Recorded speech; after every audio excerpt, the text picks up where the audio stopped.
I thought I would be so arrogant and make a video just about myself.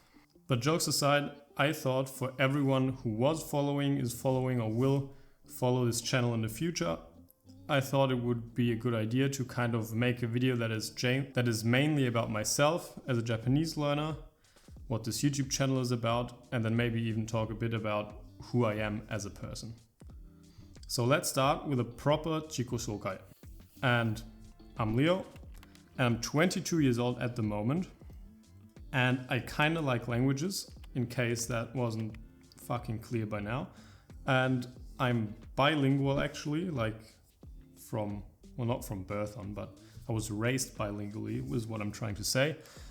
I'm half German, half Finnish, but I speak German much better than Finnish. I probably also speak English much better than Finnish actually.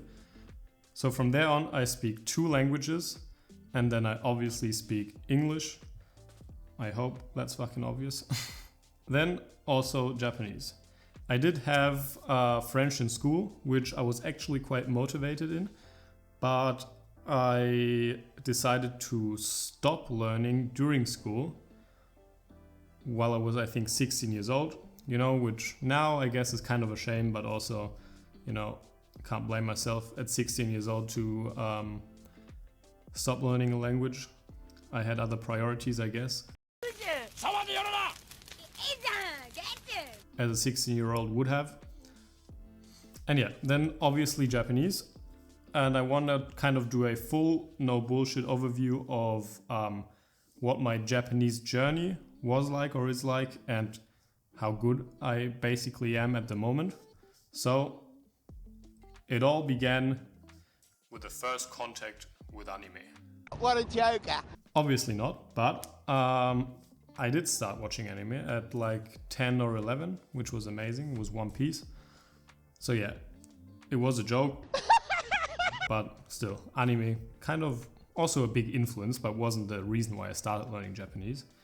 The actual reason why I started learning Japanese is Australia. And I've gone to Australia for a few times. The first time I visited was when I was 16 as a kind of exchange student type of situation. And I joined a class for Japanese in Australia because that's pretty normal down there. Which in Europe, isn't really possible, which makes sense. Where the fuck would you learn Japanese in Europe? But I digress. I did start learning Japanese in Australia, but I joined a class that was already in its 5th year, I think, learning Japanese. So while it was good and I learned a lot, I kind of learned in the wrong order because I tried to keep up with the class, and I memorized phrases out by heart. So the really kind of big beneficial thing that I did learn in Australia was hiragana, katakana, and basic words, and then I guess a feel for the language. I was in Australia for about 3 to 4 months, so that's 1 school term in Australia. And then I came back to Germany and had 2 years of school still, like high school is the equivalent, I think. Yeah, 2 years still to do, and I basically stopped learning Japanese totally. Then after high school, I planned actually to go to Australia again and to Japan both, but that didn't work out because of COVID. And I was stuck at home for a good half year, maybe a bit more. So my high school finished in May, June-ish. And I started university. And then I started university in March, April of 2021. So yeah, I had about 6 to 8 months. And in that time, I then got Genki 1 and Remembering the Kanji. And that's where the real kind of journey started. And even then it was really inconsistent, ups and downs. I just did it as I wanted to, kind of relied on motivation, I guess. I still learned a lot. I think in the 8 months I did 250 kanji, and I learned Genki 1 maybe 4 or 5 lessons, maybe half of the book. I'm not completely sure anymore, but I made some progress, inconsistently, but still made some progress. And then uni started in April, March, like I said, 2021, I got more consistent, but still not consistent, I would say.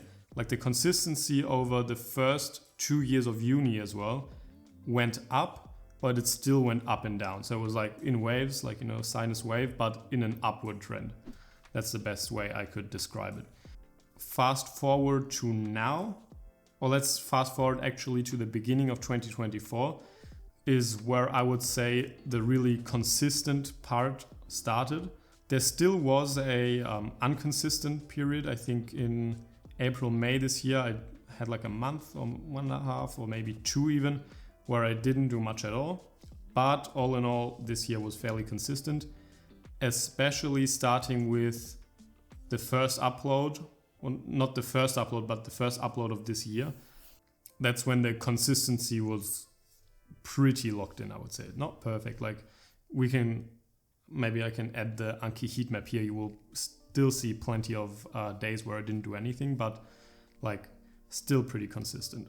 Yeah, I really noticed how much progress I've actually made in this kind of 8 months, end of August, 8 to 9 months. I really did a lot and made a lot of progress with actually not a huge amount of effort, because I've been trying to, you know, make those videos, and I hope you've noticed I have like new lighting. It's all fancy and shit. But now that's kind of the chronological overview. Let's now have a look at what or where I actually am, what the raw metrics of what I've actually achieved. All right, I would kind of list it really in raw numbers and then kind of give my interpretation at the end. I have around, I wrote this down on the left, so I have around 400 pieces of vocabulary or words learned through immersion, and that's through Today Japanese, like those articles. I'll put a screenshot in now. And then also through anime. Those were my 2 main sources of immersion that actually went into Anki. Then I have around 160 words from Genki 2, I think a bit more now, depending on this upload, like 200-ish words of Genki 2, and then 900 words from Genki 1. And those combined are like roughly 1,500 words. If you fucking want to be specific, 1,447 words. And yeah, that's just pure vocabulary. And then I have 1,650 to 1,700-ish kanji. So just about 3/4 through remembering the kanji. And then grammar-wise, to kind of put a perspective, that's Genki 2, lesson 16 or 17. And then I had actually 4 italki lessons, which weren't so useful, I think, but it all depends on the teacher, so I'm not trying to shit on italki. It's just wasn't for me. It was a bit too expensive for me too. And immersion-wise, I've had around 5 hours of anime. That was mainly Heidi, like a kids show, so pretty simple vocabulary. I would say around 50, that's just an estimate, of those Today articles, and maybe around 15 to 20 hours of inhaled podcasts during car rides or train rides or whatever. So yeah, that's like the list of all the shit I've done over, like if you take the start of learning from Australia when I was 16, over around 6 years. Now, I hope you know that what I've achieved in 6 years is easily achievable in a much, much shorter period of time. Probably even 1 year, I would say. Like, wouldn't be the easiest of schedules, but very doable in a year. And I hope this paints a decent picture of my Japanese progress so far. And in case you haven't noticed, I had some dinner and had a shower actually. But now I'll explain the kind of mission or intention behind the whole YouTube channel. And want to make an impact for Japanese learners and just give value to kind of, I guess, like-minded people like me, helping them on the journey to become proficient in Japanese or maybe in other languages as well. Right now that's through video, through YouTube. And there's gonna be 2 types of main content on the channel for now. And the first is educational And the secondary is a kind of documentation style progress video about myself, which in of itself might be pretty boring to you because they don't offer a huge amount of educational value and are probably not entertaining at all, but they're just me sharing my processes on how I kind of progress in the language further, which, you know, in retrospect is going to be really cool, I think, to kind of be able to backtrack to see how I then, I guess, achieve fluency, which, you know, is the goal ultimately, to be kind of at a native level fluency, to be proficient, you know. So, you know, the educational content only goes as far as like my capabilities go, which is obvious, I guess, or maybe not so obvious in today's kind of online guru world, but what should be obvious. So that's basically the model, I guess, I'm going for the YouTube channel for now, at least. And besides that, like, I guess in the background, I'll try and maybe develop a few other tools for Japanese learners. So not just in video form, but like software tools or maybe even courses, you know. But I feel like I want to reach a higher level of proficiency, but who knows? This is definitely gonna kind of stay in the background and not gonna be the big part of the YouTube channel.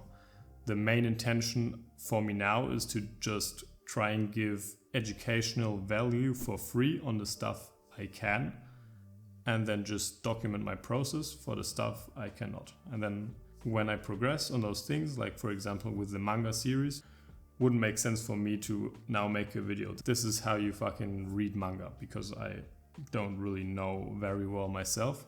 But maybe in a year, when I'm kind of done with the whole GTO series, for example, then I can make a video like that. But yeah, that's basically it, to be honest. I hope this video was at least kind of interesting. At least give a bit of like maybe authenticity or transparency to the whole channel and to me as a person, which was ultimately the goal, I guess. And yeah, if I manage to do that, I think that's a win for me. That being said, thank you for watching this kind of long talking head video. Hope you liked it. Keep learning and stay consistent.